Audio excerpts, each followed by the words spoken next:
Under TRESA, we know that we can only assist a self-represented party if that assistance is a benefit to a client of the brokerage.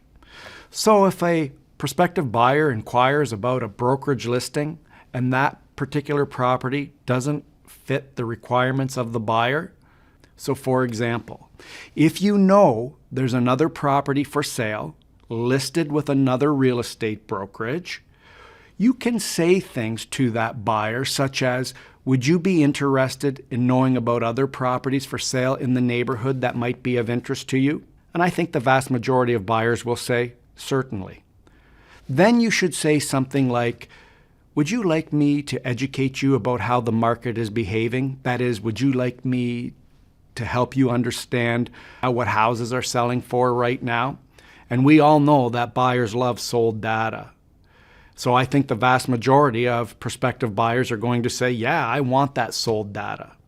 Once TRESA is in effect, because the seller is not our brokerage's client, we should attempt to convert that buyer to a client of our brokerage. Now, I know some of you might be thinking that the only way you can create a client relationship is in writing. That is, have a buyer representation agreement signed. However, we can create agency other than in writing. We can create agency orally or implied.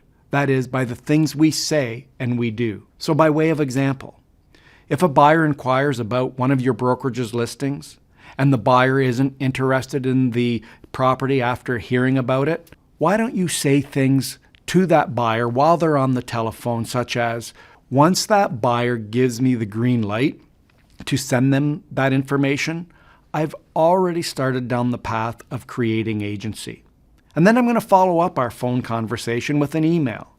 When I send that sold data, when I send those active listings to the buyer, I'm documenting it in an email that we had a conversation, that they wished to receive this information from us. Yes, it's best practice to get a buyer representation agreement signed at the earliest practical opportunity. But we all know that isn't always possible, and we all know that isn't entirely realistic.